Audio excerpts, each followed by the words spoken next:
Okay, so this is lecture 6 on gravitation.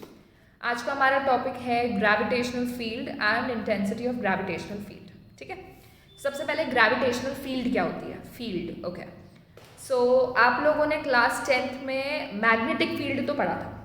Magnetic field क्या होती थी कि मैग्नेट के अराउंड वो रीजन जहाँ पर उसका अट्रैक्शन या रिपल्शन फील होता था। ठीक है, मतलब अगर हमने फील्ड बोल दिया मतलब we are talking about some region. Okay, you know that gravitation is also a force, gravitational force। उधर मैग्नेटिक फोर्स थी, इधर ग्रेविटेशनल फोर्स थी।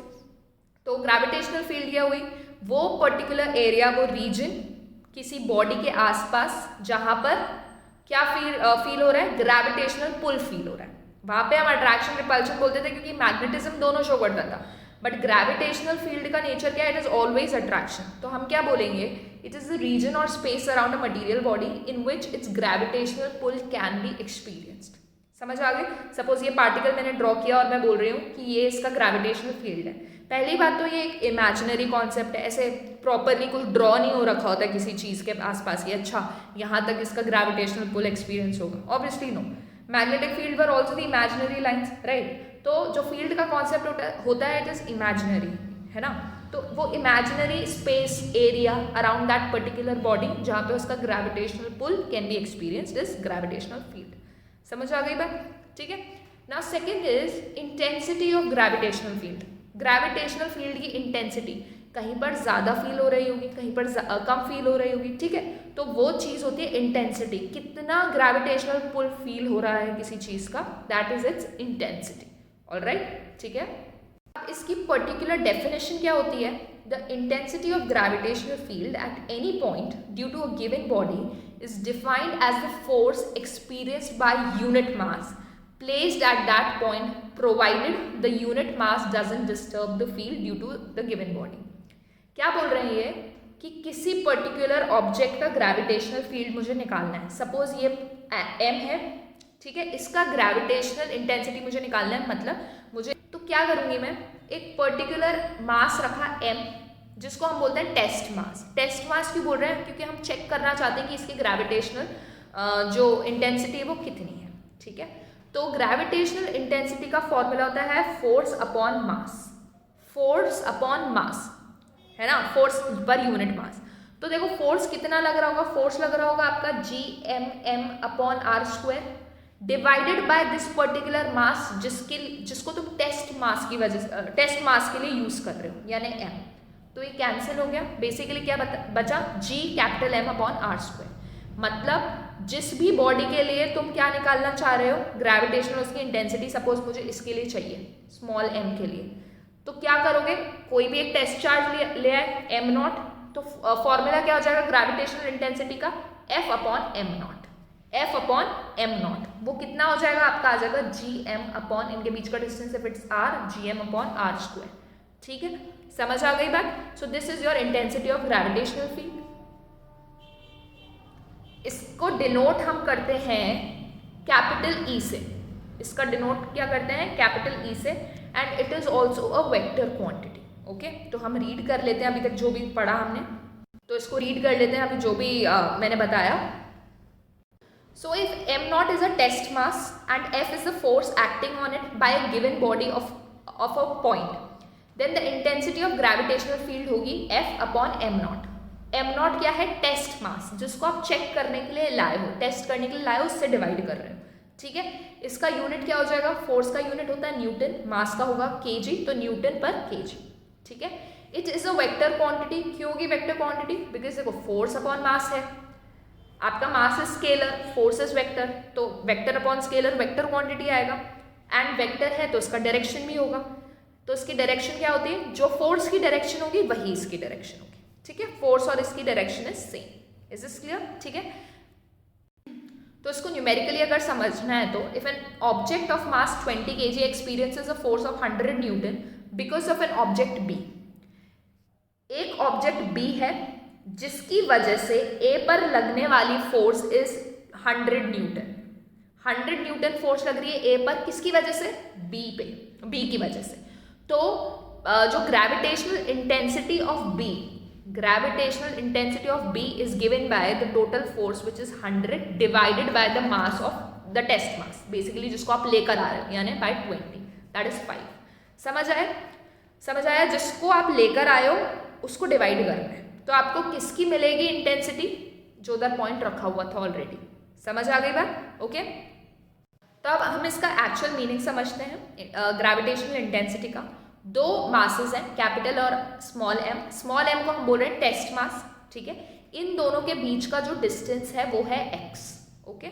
और चूंकि अब हम वेक्टर की बात करने वाले हैं तो हमें डायरेक्शन की बात करनी पड़ेगी, और मैंने बताया डायरेक्शन मतलब हम यूनिट वेक्टर इंट्रोड्यूस करने वाले हैं, ठीक है। तो लेट्स से कि यूनिट वेक्टर ये है x कैप जो इस डायरेक्शन में, ओके। यूनिट वेक्टर है आपका इस डायरेक्शन में x cap, okay. So P is a point at distance x, ये आपका पॉइंट P था x डिस्टेंस पर, m, this was distance x, और ये था आपका x कैप, ठीक है, ये पॉइंट P था। P is a point at distance x from center of given body of mass m where we will find intensity। Intensity आप किसकी निकाल रहे हो? इसकी इंटेंसिटी निकाल रहे हो, ठीक है। तो आपने क्या किया, एक टेस्ट मास आप लेकर आए m नॉट मास का, ओके। तो इन दोनों के बीच की फोर्स कितनी हो गई? फोर्स हो गई g m not upon X square, okay. और हमें पता है इंटेंसिटी की डेफिनेशन क्या होती है? f upon m not, f upon the test charge. तो क्या हो गया? g m not upon m not X square, ठीक है। ये कैंसिल हो गया, तो आपका आंसर कितना आ गया? G M upon X square. तो इंटेंसिटी का मैग्नीट्यूड कितना हो गया? G M upon X square. और ये मास किसका आया है? जिसकी इंटेंसिटी आपको कैलकुलेट करनी है। तो ये जो मास है ये किसका मास है? जिसकी इंटेंसिटी आपको कैलकुलेट करनी है। और जो एफ बाय एम फॉर्मूला लिखते हो, ये मास किसका होता है? जो मास आप लेकर आए हो टेस्ट कराने के लिए। So this is test mass. और इंटेंसिटी जब G M upon are square वाला फॉर्मूला लिखते हो तो वो जो मास आता है वो किसका आता है? जिसकी इंटेंसिटी आप कैलकुलेट कर रहे हो। Is this clear? ठीक है। अब हमें वेक्टर फॉर्म में लिखना है तो डायरेक्शन लिखनी है। अब देखो ये जो आपका एक्स कैप था वो इस डायरेक्शन में था, ओके। ये मास m था, ये m था, m नॉट था, ओके। अब मुझे बताओ कि जो इंटेंसिटी है उसका डायरेक्शन क्या होगा? इंटेंसिटी का डायरेक्शन है सेम एज फोर्स, और फोर्स कौन सी लग रही है? ग्रेविटेशनल पुल लग रही है, मतलब ये इस डायरेक्शन में खींच रहा होगा ना, इसकी वजह से आप इंटेंसिटी निकाल रहे हो, मतलब ये इस डायरेक्शन में खींच रहा होगा, एक्स कैप इस डायरेक्शन में, तो क्या नेगेटिव हो गया? ठीक है, तो यहाँ पर क्या आ जाएगा? माइनस एक्स कैप, यानी basically this thing will give you the vector form of gravitational intensity. समझ आ गई बात? ठीक है, बेसिकली जो नेगेटिव साइन होता है वो ये दिखाता है कि the force is attractive, okay. Positive मतलब रिपल्शन दिखाता है और नेगेटिव मतलब अट्रैक्शन दिखाता है, okay. Now if the test mass m not at p is free to move with an acceleration a। अब देखो हम इसको किसी एक क्वांटिटी से कंपेयर करने वाले हैं। मैं आपको बता देती हूँ, देखो आप लोगों ने इंटेंसिटी का फॉर्मूला क्या निकाला? f अपॉन m नॉट निकाला था, f अपॉन m नॉट। क्या f अपॉन m आपको किसी और क्वांटिटी की याद दिलाता है? क्या आपको f बाय m एक्सेलरेशन की याद दिलाता है? क्योंकि f is equal to m में था ना, है ना, तो यहाँ से आपका a भी f बाय m ही आता है, और बेसिकली इंटेंसिटी भी आपकी f बाय m आ गई, है ना, मतलब इसमें कुछ तो सेम है, तो वही हमको देखना है। So if the test mass m not at p is free to move with an acceleration a, suppose वो मूव कर सकता है और उसकी एक्सेलरेशन a है, तो हम लिख सकते हैं f is equal to m not a, इसका मतलब f by m not a आ गया। ऑल्सो वी नो दैट जो ग्रेविटेशनल इंटेंसिटी है वो भी f बाय m नॉट है, तो by 1 and 2 can be right that this is equal to this. ठीक है, इसका मतलब क्या हुआ?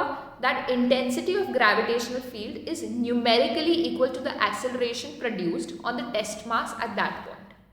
न्यूमेरिकली दोनों चीजें इक्वल हैं। न्यूमेरिकली जैसे हमने वर्क पर एनर्जी में क्या पढ़ा था कि वर्क और एनर्जी न्यूमेरिकली इक्वल होते हैं, वो दोनों सेम थोड़ी होते हैं। एनर्जी अलग चीज होती है, वर्क अलग चीज होता है, इंटर कन्वर्टेबल होते हैं, बट अलग अलग है, तभी तो हम उन्हें अलग अलग से पढ़ रहे हैं ना, राइट। तो उनका अगर नंबर सेम हो गया या फिर चलो यूनिट भी सेम हो गई, सब सेम हो गया, इसका ये मतलब नहीं है कि वो सेम चीज़ है।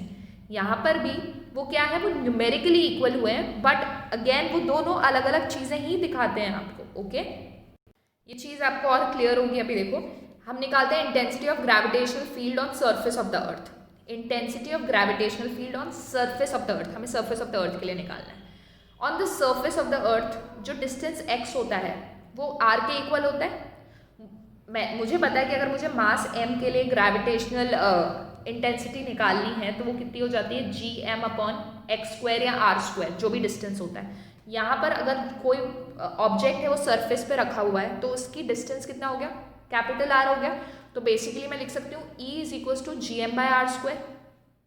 और हमें पता है कि G M by R square तो जी का भी फॉर्मूला होता है, small G acceleration due to gravity का भी G M by R square ही फॉर्मूला होता है। इसका ये थोड़ी मतलब है कि सेम क्वांटिटीज हैं, ये सेम क्वांटिटीज नहीं है, बट इनका जो न्यूमेरिकल वैल्यू आएगा इट विल बी सेम। समझ आई बात? That is intensity of gravitational field on the surface of the earth is numerically equal to the acceleration due to gravity on the surface, है ना। E and G are two different physical quantities. जो unit है E का वो होता है Newton पर KG और G का यूनिट होता है मीटर पर सेकेंड स्क्वायर। तो अगर हम सरफेस ऑफ अर्थ की बात कर रहे हैं तो G की वैल्यू कितनी आ जाएगी 9.8 मीटर पर सेकेंड स्क्वायर, ओके। और E की वैल्यू कितनी आ जाएगी 9.8 न्यूटन पर केजी। अलग अलग क्वांटिटीज हैं लेकिन न्यूमेरिकली इक्वल आ रही हैं। समझ आ गई बात? ठीक है, अब इस पर हम क्वेश्चंस कर लेते हैं एक दो। हमें जैसे हमने लास्ट क्लास में किया था, हमने निकाला था फोर्स एट पर्टिकुलर पॉइंट। अगर बहुत सारी चीज़ें रखी हैं, हर एक पार्टिकल की वजह से फोर्स कैलकुलेट किया था, और उसके लिए वी यूज सुपरपोजिशन प्रिंसिपल। मतलब सबका वेक्टर सम लेंगे तो हमको फोर्स नेट मिल जाएगा, नेट फोर्स मिल जाएगा। On the same basis you can calculate intensity also. तो इंटेंसिटी का भी सेम प्रिंसिपल लगता है सुपरपोजिशन, कि अगर ये तीन पार्टिकल्स हैं जिसकी वजह से ग्रेविटेशनल फील्ड जनरेट हो रही है, तो उसकी इंटेंसिटी कैसे निकालोगे? इसके लिए निकाल दी, इसके लिए और तीनों का क्या कर दिया? वेक्टर सम कर दिया, ठीक है, ऑन द सिमिलर लाइंस। तो देखो, इसको हम बोल देते हैं पार्टिकल 1, इसको बोल देते हैं पार्टिकल 2, इसको बोल देते हैं पार्टिकल 3, ओके। अब E1 मतलब क्या होगा? इस पर्टिकुलर पॉइंट पर, इस पर्टिकुलर पॉइंट पे इसकी वजह से ग्रेविटेशनल इंटेंसिटी, अगर मैं इसकी वजह से निकाल रही हूँ तो फॉर्मूला जो मास है वो इसी का आएगा, मतलब gm/a² आ गया। सिमिलरली इसके लिए कितना आएगा? इसके लिए भी gm/a² आएगा, ठीक है। और इसके लिए कितना आ जाएगा? इसके लिए आ जाएगा gm/√2a का स्क्वायर। ये गलत लिखा हुआ है मैंने, हाँ ये हो गया √2a का स्क्वायर, यानी gm/2a² मतलब E/2 आ रहा है, दिस इज E/2। समझ आ गई बात? ठीक है, इसमें कोई दिक्कत नहीं है। अब हमें क्या लेना है? इसका वेक्टर सम लेना है। ये तो मैंने पहले भी बताया था कि देखो ये दोनों परपेंडिकुलर है, तो इनका जो रिजल्टेंट है वो इस डायरेक्शन में जाएगा और 2 की वजह से भी इसी डायरेक्शन में जाएगा। तो क्या करेंगे हम? पहले इन दोनों डायरेक्शन का निकाल लिया और फिर जो भी निकला उसको सेकेंड वाले से ऐड कर दिया, वो काम करेंगे, ठीक है। तो अगर मुझे निकालना है फर्स्ट और थर्ड की वजह से, तो हो जाएगा आपका E² + 2e × e cos 90 is 0, तो आंसर कितना आ गया? √2e आ गया, ठीक है। अब इस √2e को आप E2 से ऐड कर दोगे। E2 क्या आया था आपका? E2 आया था आपका gm/2a² या फिर E/2। तो बेसिकली ओवरऑल क्या हो जाएगा? ये आपका हो जाएगा √2e + E2, और E2 क्या था आपका? E/2। नोट्स में करेक्शन कर लेना, ठीक है। तो ये हो गया √2 + ½ into E, एंड E की जगह क्या लिख दोगे? gm/a²। Is this clear? So this was your first numerical. एक और न्यूमेरिकल कर लेते हैं हम। Calculate force experienced by a 10 kg mass at a point where intensity is 50 N/kg। अब इस कॉन्सेप्ट को बहुत ही ध्यान से समझना, पूरा डेफिनेशन पे बेस्ड है। आपसे क्या बोला गया है कि आपको फोर्स बतानी है जो कि एक 10 kg मास पर लग रही होगी, जब उसको कहाँ पर लेके जाया गया है? ऐसी जगह पे जहाँ पे ग्रेविटेशनल इंटेंसिटी इज दिस। अगर ऐसी ये ग्रेविटेशनल इंटेंसिटी है तो फोर्स कितनी होगी, ये आपको कैलकुलेट करना है, ठीक है। अब इसे ध्यान से समझना। देखो, जो इंटेंसिटी की डेफिनेशन होती है वो होती क्या है? इट इज F/m, मतलब it is the force experienced per unit mass. 1 kg पर कितनी फोर्स लग रही है will give you it's intensity, ठीक है। तो अगर आपको इंटेंसिटी गिवन है, इसका मतलब आपको क्या गिवन है कि 1 kg पर कितनी फोर्स लग रही है। तो अगर आपको 10 kg पे फोर्स निकालनी है तो क्या आप उसको 10 से मल्टीप्लाई कर दोगे, ठीक है। तो कहाँ से आया? ये डेफिनेशन से आया। Intensity gives you the force experienced by unit mass basically, ठीक है। So if you have to calculate force experienced by 10 kg mass, तो क्या करोगे? उसको मल्टीप्लाई कर दोगे। Is this clear? ठीक है। So this was just a conceptual question. Next question is a very good question. Two masses of mass m and 4m are kept at a distance of 9 cm. Find a point between them so that intensity at that point is 0. ठीक है, दो masses हैं m और 4m, उनके बीच का distance is 9 centimetre. You have to find a point between those two points where the intensity will be 0. ये आपको कैलकुलेट करना है. तो इस तरीके से केस बनेगा आपका ये m, ये 4m, इनके पूरे बीच में डिस्टेंस n ले लिया. हम एक पॉइंट कंसिडर कर रहे हैं P और वहाँ पे हम बोल रहे हैं कि यहाँ पर जो आपकी ग्रेविटेशनल इंटेंसिटी है वो कितनी होगी, 0 होगी. तो ये डिस्टेंस ले लो x, तो ये डिस्टेंस कितना हो गया, 9 माइनस एक्स. ठीक है, अब देखो m की वजह से कितनी ग्रेविटेशनल इंटेंसिटी होगी, gm अपॉन एक्स स्क्वायर. आप कहाँ पे इंटेंसिटी कैलकुलेट कर रहे हो, इस पर्टिकुलर पॉइंट पर क्या. तो इंटेंसिटी एट 1 कितनी हो गई, gm अपॉन एक्स स्क्वायर.